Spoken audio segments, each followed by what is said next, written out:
পরকীয়াকৃত স্বামীগুলো বা অবাধ চলাফেরা যে স্বামীগুলো আছে এগুলো সব দূর হয়ে তার ভিতরে সেই স্ত্রীর প্রতি তার আলাদা একটা মনোযোগ, একটা ভালোবাসার সৃষ্টি হয়। আবার এরকম পরকীয়াকৃত যেসব নারীগুলো আছে যারা হলো বিভিন্ন পরপুরুষের প্রতি আসক্ত থাকে স্বামী থাকার পরও, তারও এই আমল করে খাওয়া যদি কোনো পুরুষ খাইয়ে দেয় তাহলে আলহামদুলিল্লাহ ওই নারী থেকেও পরকীয়াগুলো কেটে যাবে এবং তার স্বামীর প্রতি অনুগত ভালোবাসা। আসসালামু আলাইকুম রহমতুল্লাহি ওয়া বারাকাতুহু। আশা করি আল্লাহর অশেষ রহমতে আপনারা সকলেই ভালো আছেন। আজকে এমন একটা বিষয় নিয়ে আপনাদের সামনে উপস্থিত হয়েছি যেটা প্রত্যেকটা মানুষের সৃষ্টি লগ্ন থেকে সবারই এই সমস্যা পারিবারিকভাবে আছে। স্বামী স্ত্রীর মিল মহব্বত একটা সম্পর্কিত আমল, যার মাধ্যমে স্বামী স্ত্রীর মধ্যে সম্পর্ক আস্তে আস্তে গাঢ় হবে, ঘন হবে। যেই সব স্বামীগুলো স্ত্রীর অবাধ্য, স্ত্রীর কথা শুনে না, বিভিন্ন হারাম কাজে লিপ্ত থাকে, আল্লাহর হুকুম থেকে বাহিরে থাকে, বিভিন্ন গুনার কাজে লিপ্ত থাকে, ওইসব স্ত্রীরা এই আমলটা আপনারা ব্যবহার করতে পারেন। এর দ্বারা আপনার স্বামী নেক পথে আসবে এবং আপনার অনুগত স্বীকার করবে। ঠিক তদ্রূপ যেসব স্ত্রীগণ স্বামীর কথা শুনে না, বিভিন্নভাবে অবাধ চলাফেরা করে এবং অনিয়মিত সে চলাফেরা করে, অবাধ চলাফেরা করে, স্বামীর কথা শুনে না, এইসব স্ত্রীর জন্য কোনো স্বামী যদি এই আমলটা করে অবশ্যই স্ত্রীর জন্য পরিপূর্ণ কাজে লাগবে। তা আমলটাতে আসি। আমলটা হলো যে কোনো মিশ্রি বা চিনি এর মধ্যে এই আমলটা পড়তে হবে।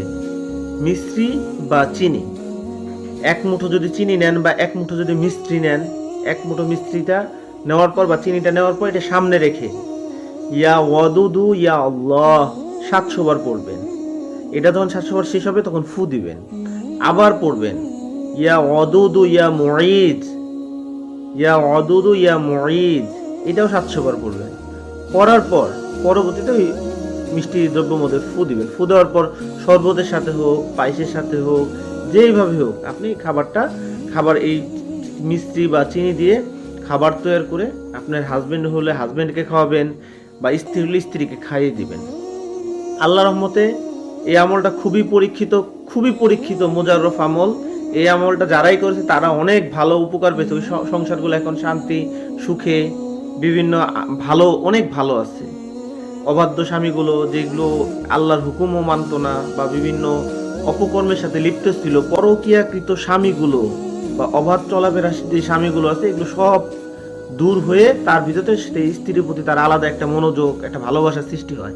আবার এরকম পরকীয়াকৃত যেসব নারীগুলো আছে যারা হলো বিভিন্ন পরপুরুষের প্রতি আসক্ত থাকে স্বামী থাকার পরও, তারও এই আমল করে খাওয়া যদি কোনো পুরুষ খাইয়ে দেয় তাহলে আলহামদুলিল্লাহ ওই নারীর থেকেও পরকীয়াগুলো কেটে যাবে এবং তার স্বামীর প্রতি অনুগত ভালোবাসা সৃষ্টি হবে। একটা সতর্কবার্তা, অবশ্যই এই আমলটা আপনারা কোনো খারাপ কাজে ব্যবহার করবেন না। কোনো প্রেম ভালোবাসা এইসব ক্ষেত্রে না করাই প্রযোজ্য। হ্যাঁ, যদি বিয়ে করেন হিসাব আলাদা, কিন্তু বিয়ে ছাড়া কেউ হারাম কাজে আল্লাহর এই ইসমে জাতের আমলটা আপনারা ব্যবহার করবে না, না করলেই ব্যবহার করবেন না। এটার মধ্যে আপনাদের মঙ্গল আছে। অবশ্যই আপনারা এই আমলটা করবেন। আল্লাহর রহমতে অনেক উপকার পাবেন। আজকে এই পর্যন্তই। আপনারা সুস্থ থাকুন, ভালো থাকুন। আসসালামু আলাইকুম ওয়া রাহমাতুল্লাহি ওয়া বারাকাতুহু।